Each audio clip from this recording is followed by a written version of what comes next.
धाकड़ queen, 4 बार national award winner, Filmfare award winner, 2 महीने पहले तक बीजेपी कैंडिडेट, लेकिन अब मंडी की सांसद। ये नया इंट्रोडक्शन है बॉलीवुड एक्ट्रेस और पॉलिटिशियन कंगना रनौत का।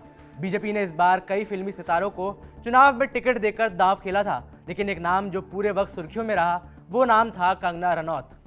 बॉलीवुड क्वीन कंगना रनौत ने चुनावी डेब्यू में ही ब्लॉकबस्टर नतीजे दिखाए हैं। हिमाचल की मंडी सीट पर उन्होंने 74,000 प्लस वोट्स के मार्जिन से जीत हासिल की। कांग्रेस ने आखिर के कुछ दिनों में उनके खिलाफ विक्रमादित्य सिंह को खड़ा करने का फैसला किया था। हालांकि कंगना के विजय रथ को वो रोकने में नाकामयाब रहे। हिमाचल प्रदेश में मंडी समेत 4 लोकसभा सीटें हैं।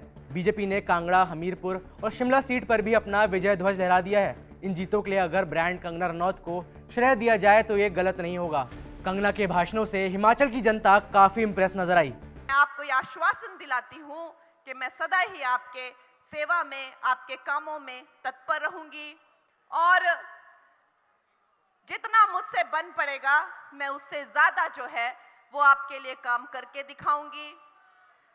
और दोस्तों, आखिरी में मैं यही कहना चाहती हूँ कि आप सब जो हैं मुझे यहाँ तक लेके आए हैं, तो अब आपको ही मुझे आगे भी लेके जाना है। मैंने अपनी योग्यता के आधार पर 4 बार जो है राष्ट्र पुरस्कार पाया है। कांग्रेस और बीजेपी दोनों ने ही मुझे राष्ट्र पुरस्कार दिए हैं अपने अपने वक्त में। मैंने पद्मश्री पाया है और अगर आप मुझे लोकसभा भेजेंगे तो अपने पहले ही साल में मैं ऐसी उम्मीद रखती हूँ कि मैं बेस्ट सांसद का भी अवार्ड पाऊंगी और मंडी का ये पहला अवार्ड होगा। तो ऐसा अगर मुझे सौभाग्य मिलेगा और अगर ऐसा जो है आप मुझे दिल्ली पहुंचाएंगे तो अवश्य मैं अपनी मंडी, अपनी मातृभूमि का नाम जो है वो रोशन करूंगी। कंगना को बीजेपी का टिकट मिलने के बाद से ही वो चर्चाओं में आ गई थी। प्रचार के शुरुआती दिनों में कांग्रेस नेता सुप्रिया श्रीनेत ने उन पर विवादित टिप्पणी की थी। पोस्ट के बाद एक तरफ कंगना रनौत ने अपने लिए मजबूत स्टैंड लिया तो वहीं कांग्रेस को बैकफुट पर आना पड़ा। कांग्रेस की वापसी तब हुई जब उन्होंने हिमाचल सरकार के मंत्री और पूर्व सीएम वीरभद्र सिंह के बेटे विक्रमादित्य सिंह को मंडी सीट से अपना उम्मीदवार घोषित किया। इसके बाद दोनों के बीच जबरदस्त जुबानी जंग देखने को मिली। कंगना और विक्रमादित्य की सबसे चर्चित जंग वो रही जब कंगना ने विक्रमादित्य को छोटा पप्पू कहकर संबोधित कर दिया और राहुल गांधी को बड़ा पप्पू कहकर आड़े हाथ लिया। एक बड़ा पप्पू है दिल्ली में, लेकिन हमारे यहाँ पे भी एक छोटा पप्पू है। वो कहता है कि मैं गौ मांस खाती हूँ और उसके पास एक वीडियो है, तो वो वीडियो दिखाता क्यों नहीं है? उसके पास कोई तो इस चीज का प्रमाण होगा कि उसने मुझे गौ मांस खाते हुए कहां देखा। कोई रेस्टोरेंट का बिल होगा, कोई फोटो होगा, कोई इंटरव्यू होगा। झूठा और एक नंबर का पलटूबाज है ये छोटा पप्पू। इसके बाद विक्रमादित्य भी चुप नहीं रहे। उन्होंने एक्ट्रेस को इसका जवाब देते हुए कहा कि वो बरसाती मेंढक हैं, वो मंडी की नहीं मुंबई की हैं। चुनावी दौर खत्म होने के बाद मुंबई वापस लौट जाएंगी। वो सिर्फ मनोरंजन के लिए आई हैं। मैडम और कल चले जाएंगी। बरसाती मेंढक है तो इनको मैं क्या बोल सकता हूँ, इनको तो हम अपनी शुभकामनाएं हैं। कंगना के चुनाव प्रचार का ग्राफ देखें तो उन्होंने कभी भी किस्मत या अपने स्टार पावर के भरोसे चुनावी कैंपेन को नहीं छोड़ा।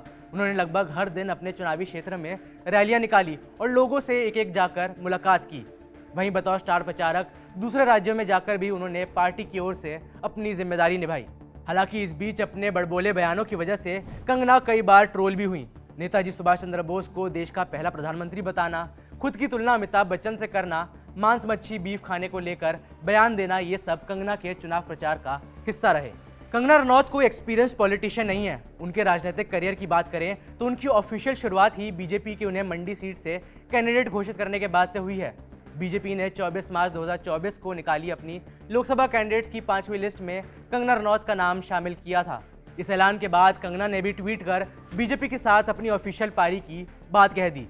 राजनीति ज्वाइन ना करने से पहले भी कंगना की पॉलिटिकल प्रेफरेंस किसी से छुपी नहीं थी।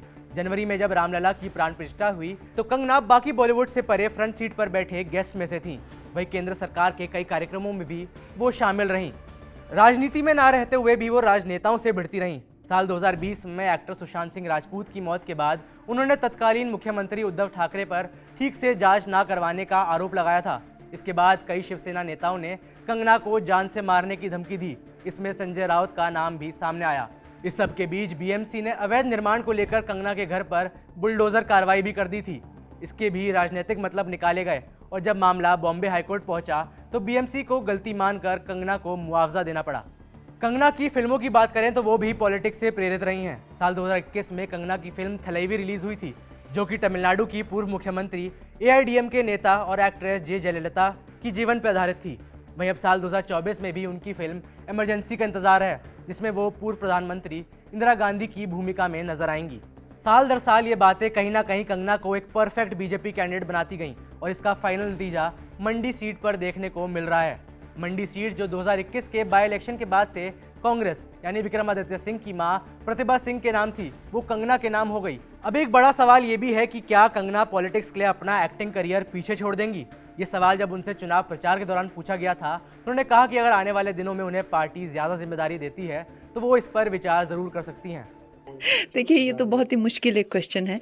नेचुरली एक हर चीज़ें अपना एक आई थिंक रास्ता अपने आप खोज लेती हैं। अगर लोगों ने मुझे जिम्मेदारियां दी और मुझे और जिम्मेदारियां मिली अगर केंद्र से, तो जो मैं अपना पूरा दम लगा दूंगी। पर अभी एकदम से तो खैर इंडस्ट्री नहीं छोड़ी जा सकती, मेरी काफ़ी फिल्म्स पेंडिंग है। खैर, एक सांसद बनना भी कोई कम जिम्मेदारी नहीं है। आने वाले दिनों में अब हम कंगना को संसद में बोलते देखेंगे। अपने बेबाक रवैये के लिए मशहूर कंगना संसद में कैसे तेवर दिखाती हैं, इस पर सबकी नजर रहेगी। कंगना रनौत के एक्टिंग और पॉलिटिकल करियर पर आपकी क्या राय है, यह हमें नीचे कमेंट्स में बताएं। मेरा नाम है वैभव, देखते रहिए जी स्विच।